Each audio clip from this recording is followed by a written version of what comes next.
So hi, this is going to be another one of our jam session Armenia 3.0 discussions. We're coming to a close. We are now trying to summarize what we have talked about in the previous series, and I want to try to draw the type of the society that we have today. Of course, it's going to be a very rough drawing as usual. But the way I imagine it could be presented is like this flying, what is it called, a flying plate or whatever it is, which is the rhizoma. So it is like, you know, all people interconnected here via their allegiance to this or that structure which is associated with the governance system. And of course, we immediately come up with the question whether or not this is the right top for the society, or there should be other tops. But we'll talk about that. So within this overall rhizoma, we can see some particular rings. This, for instance, this can be presented as the police ring. This can be the church associated ring, and this can be the military associated ring. What are these rings?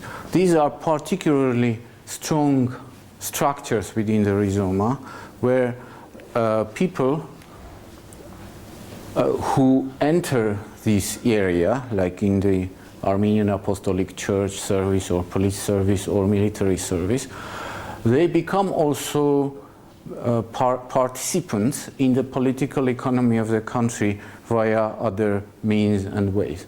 Why is that? Because these rings are easily absorbing people, because it is one way of making one's life more or less sustainable, relatively speaking, in Armenia.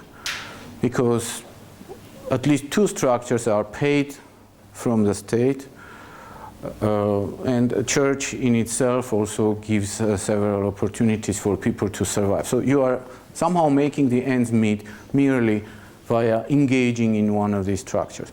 Plus to that, you can have, just like it is in the rhizoma, you can have the situation where a lot of opportunities are branching out from the fact that you participate in this rhizoma. These may be small businesses, this may be extraction of money from somebody, this may be just providing opportunities to your families and friends, etc. Of course, there are some other rings as well. This is just, the picture that I imagine, because I see so many times that many small businesses belong to people who either are in this ring, or in this ring, or in this ring. You can also see other rings, like the educational system that we have talked about. And of course, you have here probably the most kind of particular ring, which is the richest oligarchs and their interrelationships. And of course, it does not have to be one only ring. There are several interrelated rings. So what about the ordinary people? Well, let's imagine that they are like this.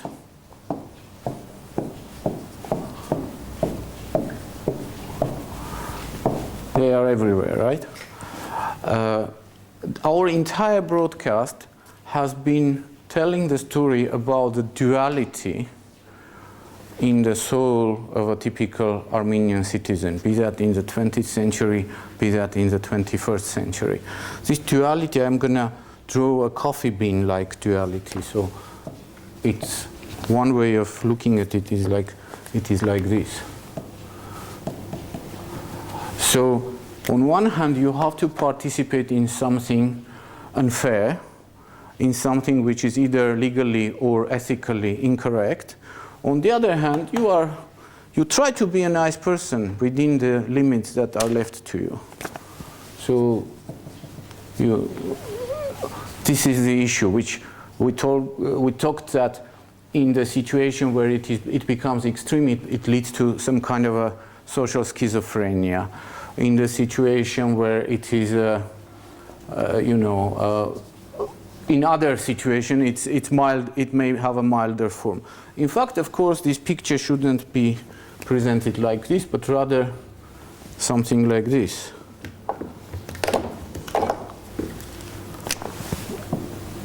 Where both, I mean, it's not half-half, right? It's more like yin-yang. You have this, and you have this inside one and the same person. But the most important thing is that these two things are separated. There are several examples of that. You are a teacher, but you are corrupt because during the elections times you are leading a precinct, electoral precinct, but you teach nice values as if to the children. Or you don't want to kill people. You are a nice person, but you hate Azerbaijanis, and if you are in the army, you have to kill Azerbaijanis. And you are humanist in your soul, but you don't think that many people in the world are human, and it's Azerbaijanis and Turks. In some cases, some people in Armenia also think the same about the Muslims in general, despite the entire historical experience to the contrary of residing along with the Muslims and living with the Muslims of different nationalities. So this is this kind of adversarial relations of two sets of values inside one's soul. And many, many other things. You are, as I was saying, from the Tsekhovik times, from the Soviet times, you are extolling money from others, you are taking bribes, you are giving bribes, but for your family you are a nice man, and you want, or woman, and you want your children to be nice people. So this controversy, which is kind of rampant in the Rizoma. But these people that I mentioned, these are those who may or may not be infected by that controversy to a higher degree or to a lower degree. So in this situation, if we take now the approaching elections, what do we have? We have about 6, 7, 8, 9, I don't know, parties and party alliances, of which they are almost non-distinguishable from one the other. So if you draw their interrelationship, the chain of their interrelationship, it will be something like this. There is one party which is slightly away, or party alliance. There is another one which is at the bottom of this chain, and the rest of them are pretty much linked to each other.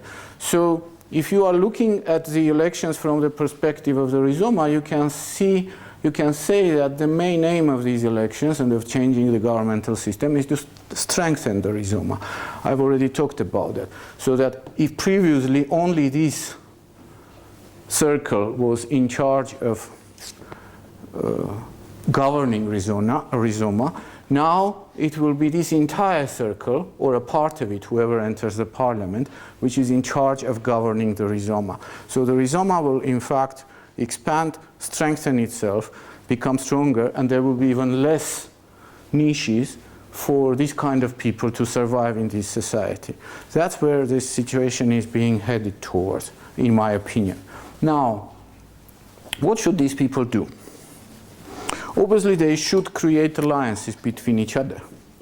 This can be people, this can be separate organizations, this can be separate entities, institutions, but essentially it is people or small groups of people, families or whatever.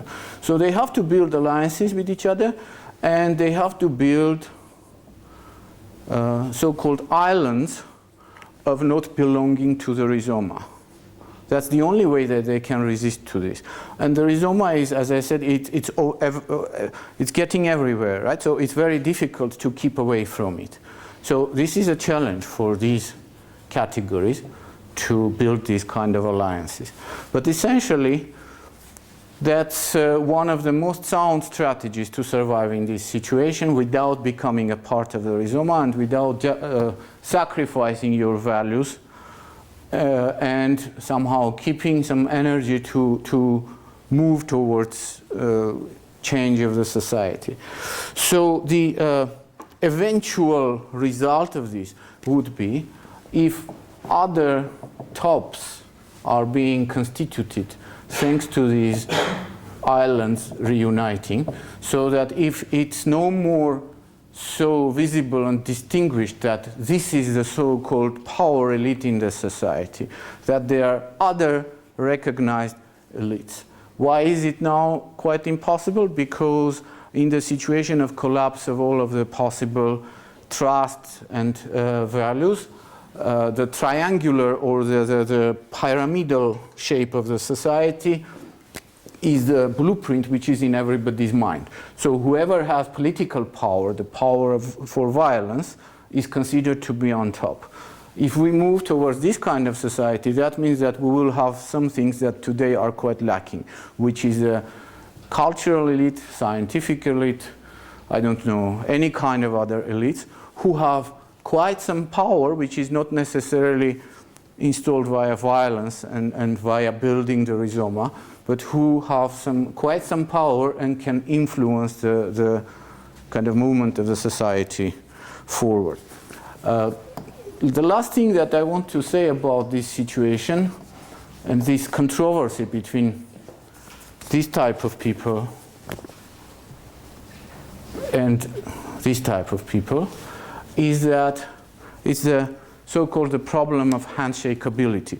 We already talked about the fact that after Stalin's years, in a superficial way, the Blatnoy culture was taken as one of the types of behavior in the society, and while in the Soviet times it was subdued, in the post-Soviet times it somehow became even more rampant, and all of the other types of behavior, which is like criminal circles, what we call rabbis from the Soviet times, what is called today, what is it called, Kartu.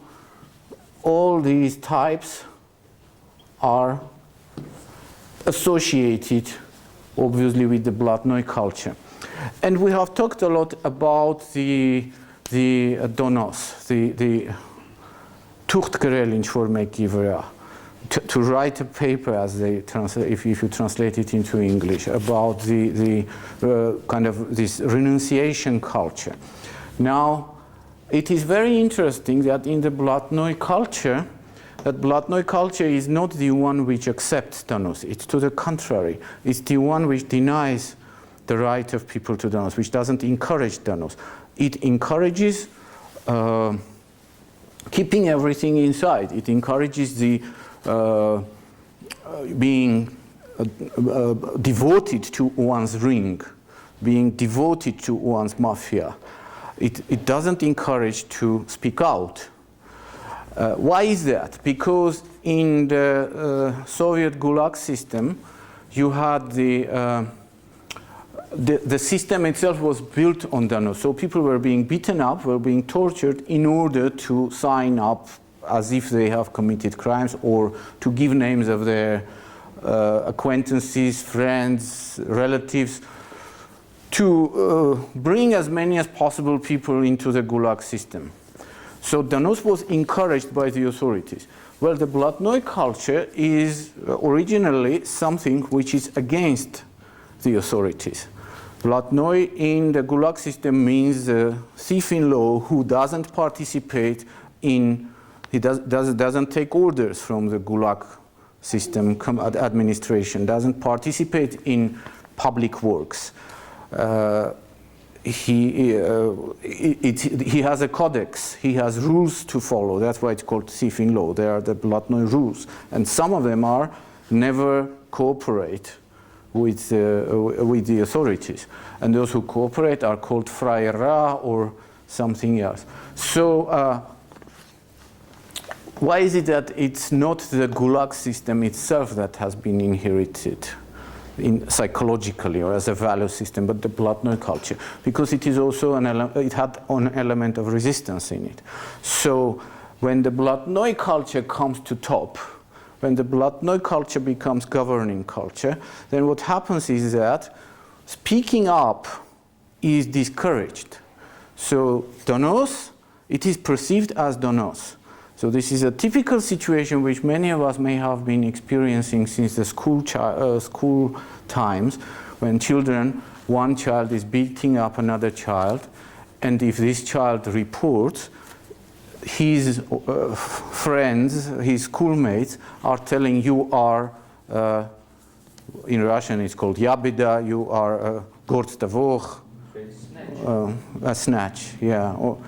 It's not exactly that word, but these are the kinds of words that you are somebody who is giving information about something that shouldn't have been known to the teachers. So this is exactly what is being installed here. So on one hand, you have a culture which was based on donos to a very deep degree. On the other hand, you have a culture, the Blatnoy culture, which came to power, which is prohibiting opening up whistleblowing, opening up information, opening up issues, because people around you will say you are not the snatch, but the yabida, the guy who is, in Armenian they say varel, who is putting on fire everything, who is taking the skeletons out of the closet. So this is very obviously in the interest.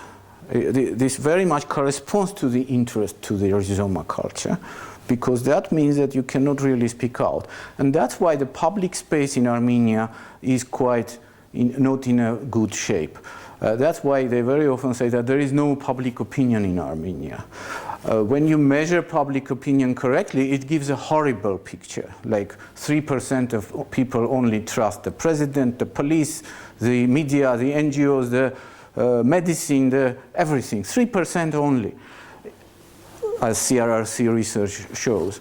However, you are living in the situation that everybody can claim that they did sociological research, you can have any figure, and nobody trusts any figures at all. So, I mean, if, the other phenomenon in that is that in the islands where the freedom of speech is possible, like in the internet, in Facebook for instance, there is a gap increasing between saying something and acting upon something. So any kind of investigative journalism results that HEDC publishes, for instance, which is the only probably unique entity which strategically publishes investigative journalism results for many years.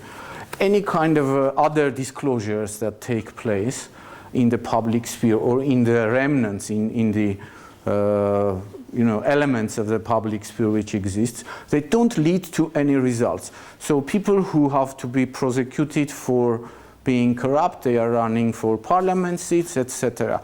So the gap between speech and deed, or the influence of free speech or opening up the issues on decision making, is totally absent.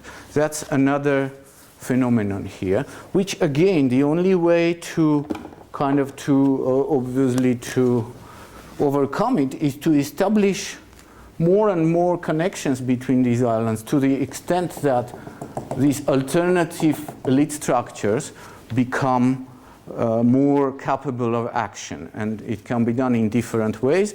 One way, which is known from the Soviet, post-Soviet tradition, and is not a way of the, of criminal prosecution, but of ethical attitude, is the issue of shaking hands or not shaking hands with some people. So in Russian it's called rukopozhatnost, ձեռքսեղմելիություն in Armenian, handshakeability. The problem is that in this situation, many people are facing the issue of either saying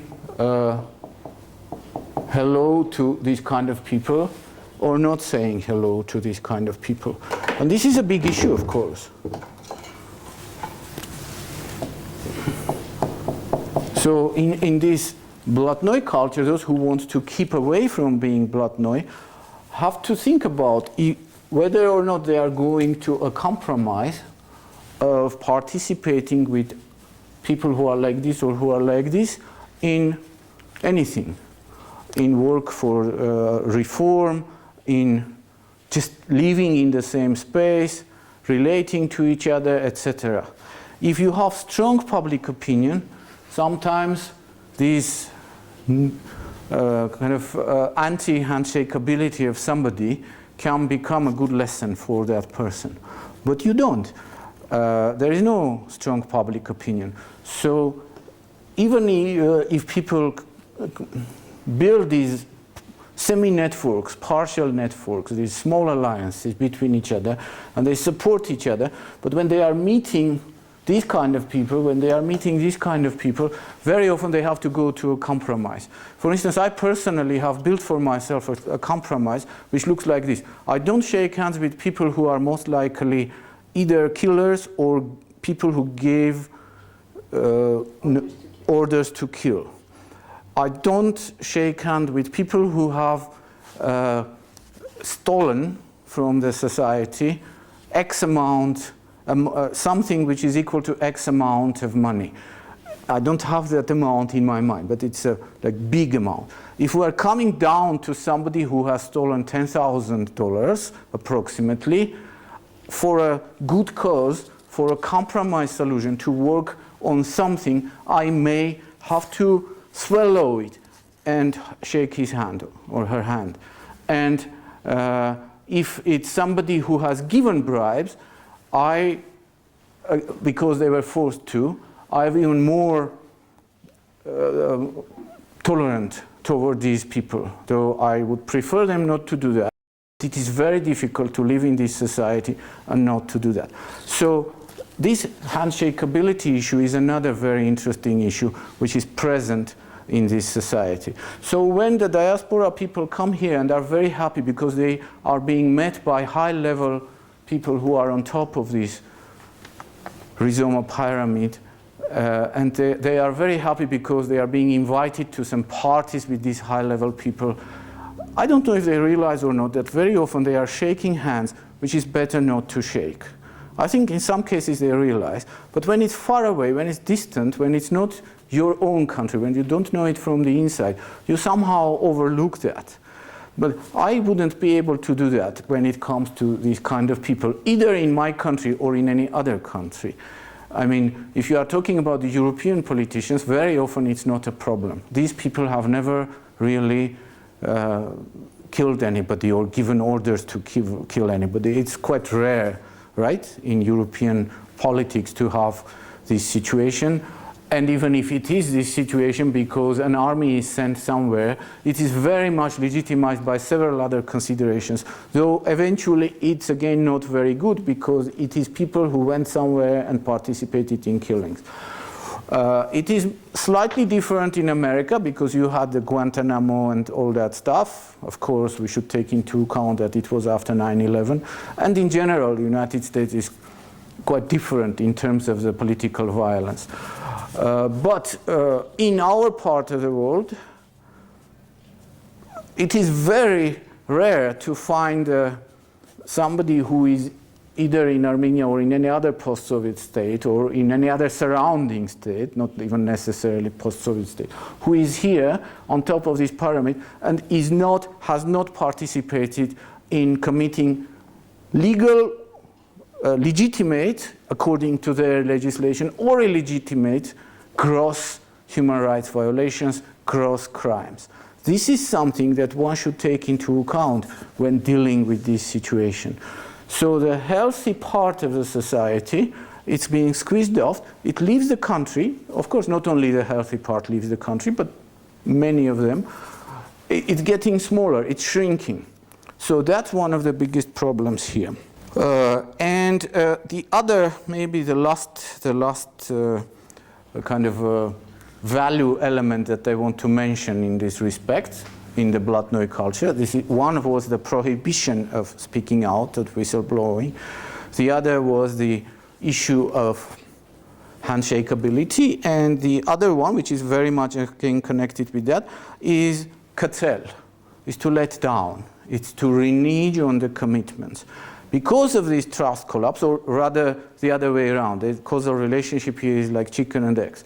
But essentially, we have a trust collapse, which means that very often most of the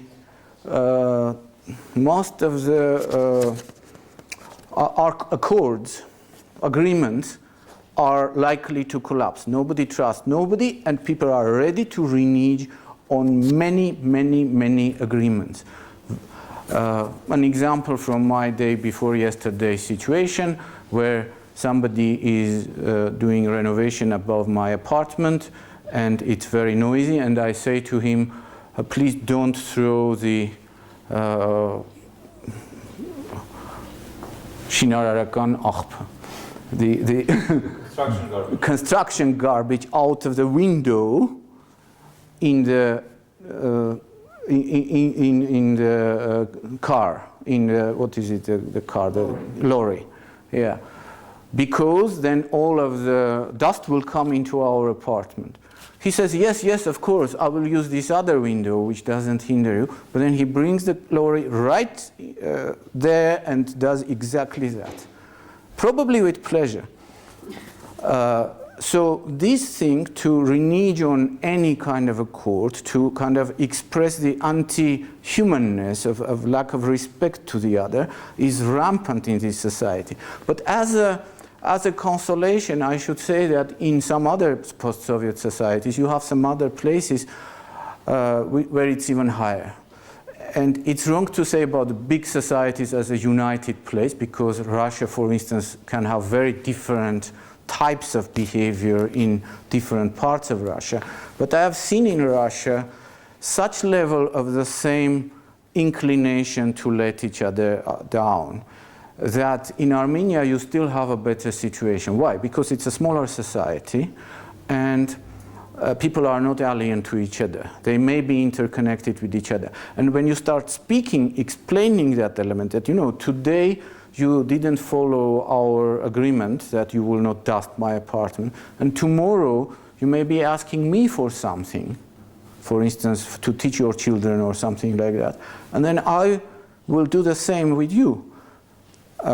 When you explain this visibly in front of our eyes, the situation very often changes. Another example, again from my very recent experience. I needed 1 meter of wire. So I went to the market where there are all types of wires being sold. And I was asking everybody to sell me 1 meter of wire. And there are like 7, one after another, 7 sellers. And none of them gives me 1 meter, because everyone says, no, we have this entire bundle, which is 50 meters, so it should be something significant that we cut it. So nobody wants to give me 1 meter of wire. So I walk 1, 2, 3, 4, 5, 6, everybody refuses. When I approach the 7th one and he refuses again, I say, look, how much do you consider the minimum amount that you will sell? He says 10 meters. I say, okay, give me 10 meters, I'll return you 9 as a gift. It's not a big money, but I need 1 meter. He says, I don't need any gifts. And I say, okay, you don't need any gifts, but you are, if I were you, I would just give that 1 meter to me as a gift and say, of course, you're welcome, please take this 1 meter and go. And the guy said, okay, I'll give you that 1 meter. And he did that.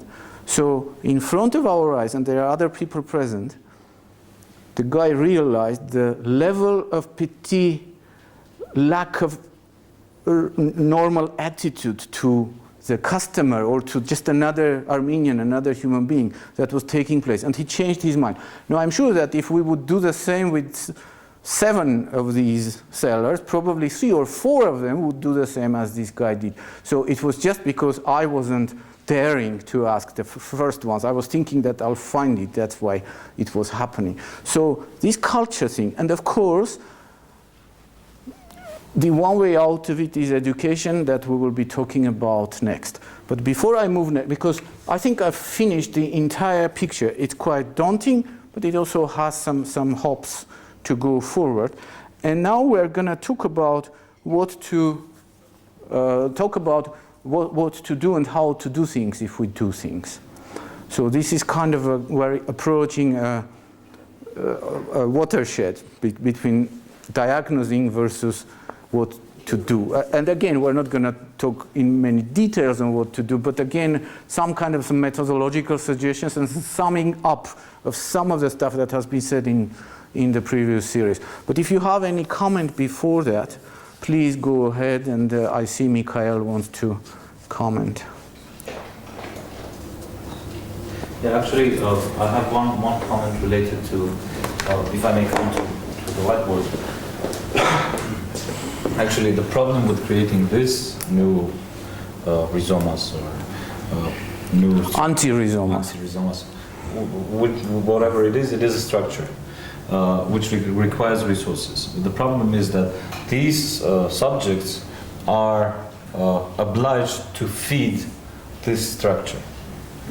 So in order to create a new one, it should find from somewhere additional resources, because this structure will have to feed it anyhow and find additional resources for creation of this one. So this is, and in case of Armenia, this is quite a significant problem, because of that, very often lots of new structures are not being created because of the lack of resource, which is being taken by the major structure.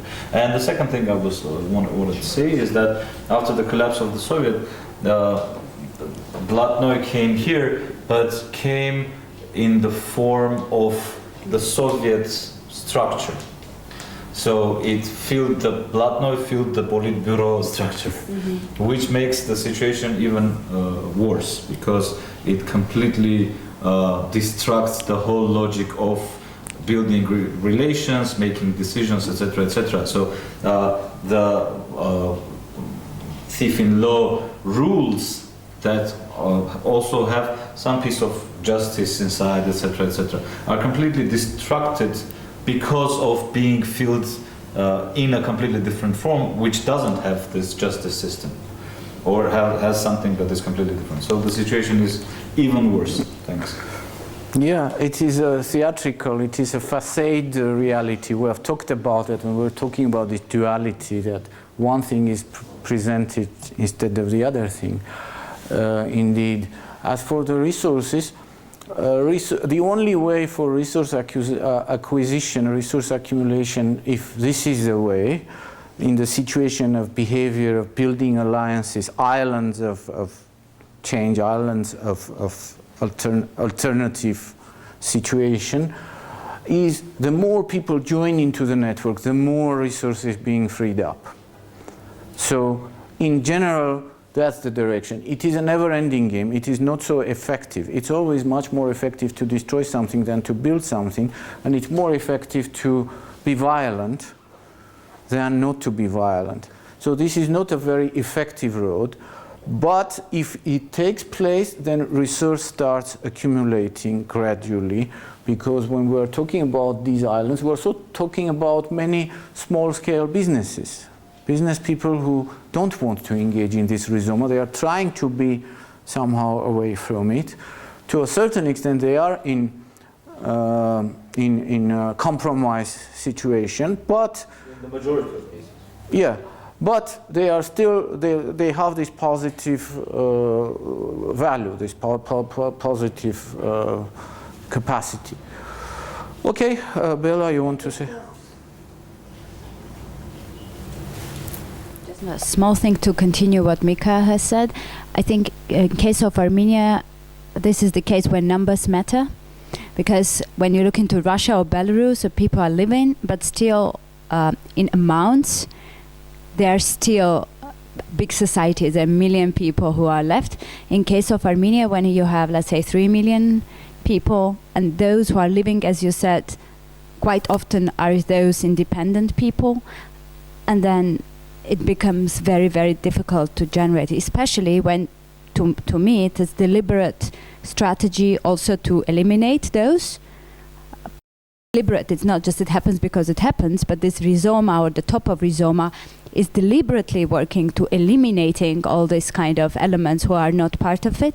So I think the numbers matter, and that there is another big risk that a bigger rhizoma can absorb you coming, I don't know, from the north or from the east, I don't know, from wherever. It just might absorb you if you don't have enough people.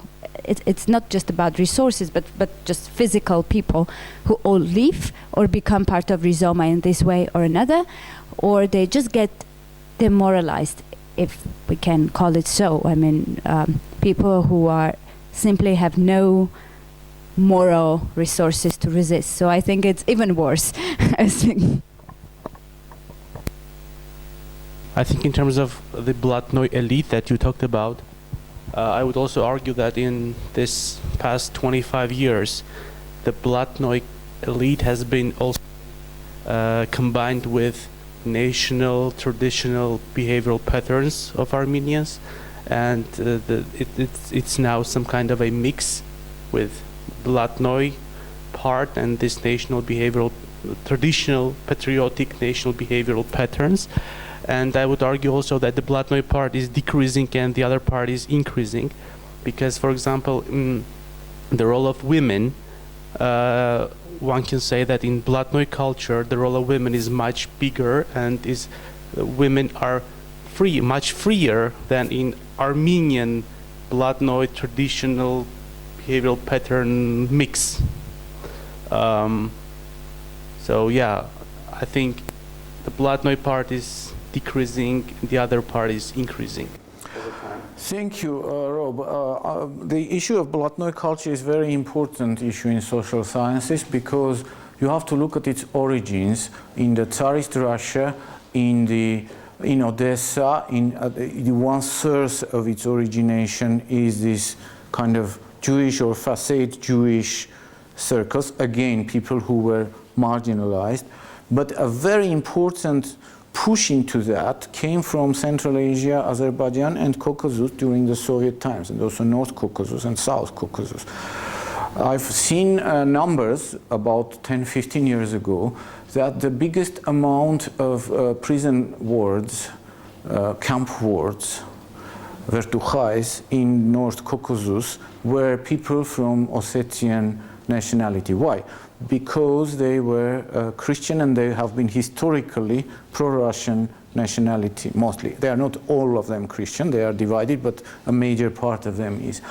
And so the other nationalities, Chechens, Kabardinians, etc., they also, and Ingush, they also hate Ossetians because of that, because they were the ones who were put in prison and who, combining their national tradition of lack of statehood, of this kind of, alternative to the state structures, with the Blatnoy culture, with Sifin law psychology, which means you have ethics, you have traditions, you have rules of behavior, but you don't participate in the big picture. You don't relate to the authorities, and both of them are significantly based on violence. Violence as a way of stopping violence, but still it's violence in the Caucasian traditional cultures like the blood revenge, etc., and in the Blatnoy culture, where it is the stronger one who is leading. So there has been this entire influx in the Blatnoy culture, also promoted by Stalin, who himself was Georgian/Ossetian, and his cronies like Beria, etc. There's been this influx of the Caucasian and Central Asian, of these Eastern traditions in the Blatnoy culture. It's a very interesting topic to study, in fact. In addition to that, the facade reality, the fake reality, is also very much coming from the East, from Central Asia, from the Caucasus. As you know, most of the fake dissertations in the Soviet times were being done by people who belonged to the nationalities of Caucasus or Central Asia, because they could bribe the commission and as if defend a dissertation. So you had a lot of fake doctors with fake diplomas, a lot of fake scientists, a lot of etc. What happens today in Russia, and very often with Russians themselves, is something that was inherited from the Soviet times when it was more typical for the Eastern nationalities. And why is that? Because the system, the bureaucratic system of the Soviet Union or of Russia didn't correspond to their internal value system. Because in these Eastern societies, it was traditional to give bakshish, to give something in magarich, in reply of a service. It wasn't something which was legally or morally wrong, right? So in the situation where the power was installed on them from top, that became illegal from the perspective of this power and from the perspective of certain alternative ethical value system, like those like of the nations which were more to the West. But that wasn't illegal from the perspective of the East. So they tried to spoil, to corrupt others, which is a very typical behavior of corruption. Corruption spreads via this rhizoma. Why is that? Because you see that from the perspective of a certain group of people or a certain person, this is not morally wrong. And this is not, or maybe it's illegal, but who is paying attention to the law? So you think, if it's not morally wrong for these people, and they are quite nice people and they are authoritative, and why should it be wrong for me? This is how it spreads. So it's a scholarly topic to study deeper, but very interesting one. So the only reply, of course, we're giving quite a bleak picture here, but well, we are a global nation, right? So the only reply I have is those who are in today's situation, those who are away don't have to be away. They can be participants. They can come and go. They can relocate.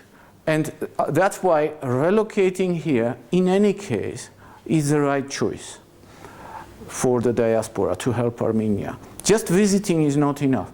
Relocating is the right choice.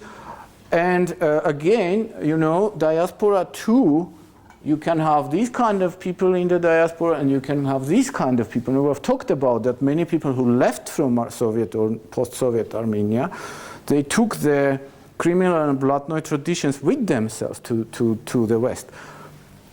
So it's important not for this kind of people to relocate to Armenia. But these kind of people, they usually relocate to a place where they can make money. It was in Russia 20 years ago when a lot of tricksters, a lot of adventurers went there. In Armenia today, there are not many opportunities for adventure, for big buck and stuff like that. So, but I encourage people who are clean with their conscience to relocate to Armenia, but also if they can't or they don't plan to, but establish ties for a longer term period.